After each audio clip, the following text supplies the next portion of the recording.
Faneuil Hall was built and gifted to the city in 1742 by the wealthiest merchant living in Boston, Peter Faneuil. Faneuil Hall has played host to impassioned speakers from Susan B. Anthony and Oliver Wendell Holmes to Samuel Adams, always living up to its nickname, the Cradle of Liberty. Susan B. Anthony spoke on the subject of women's suffrage and played the role in the women's rights movement.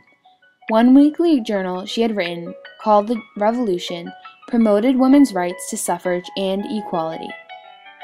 Along with Susan B. Anthony, Samuel Adams gave passionate speeches on the topic of the American Revolution. Other impassionate speakers gave important speeches speaking out against the oppressive laws of the British and the unjustified taxes put upon the colonists living in the colony.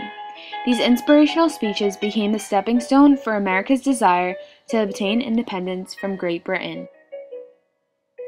Meetings for debates on elections were held in the Great Hall along with much banter about James Otis's famously coined phrase, "No taxation without representation."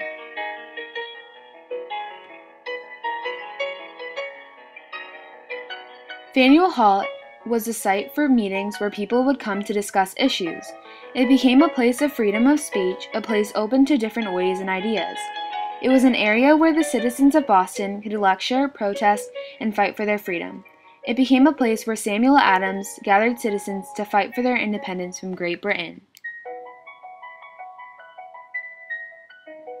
An example of the citizens fighting for freedom and independence is when the colonists protested the Molasses Act, which was replaced by the Revenue Act of 1764, but better known as the Sugar Act. The Sugar Act changed the tax rates on raw sugar and molasses imported from foreign colonies. It also placed new taxes on silk, wine, coffee, pimento, and indigo. The colonists also protested against the Stamp Act. The Stamp Act required stamps to be placed on most printed materials, including newspapers, pamphlets, posters, wills, mortgages, and licenses.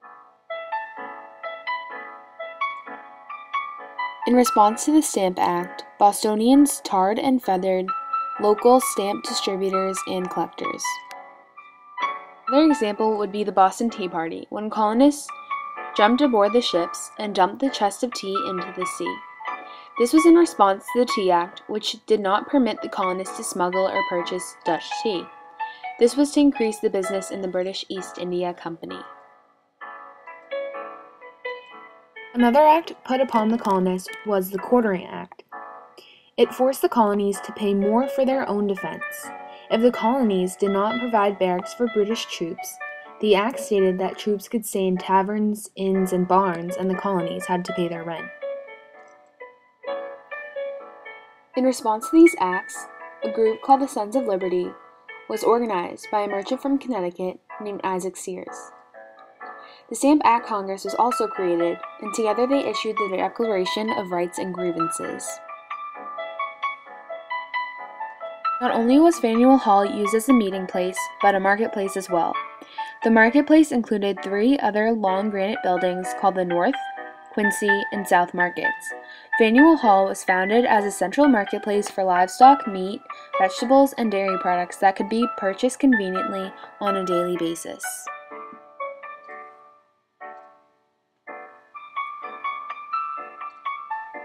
As England began imposing taxes, Faneuil Hall became an important meeting place for the Sons of Liberty as they resisted taxes and discussed the important issues of the day.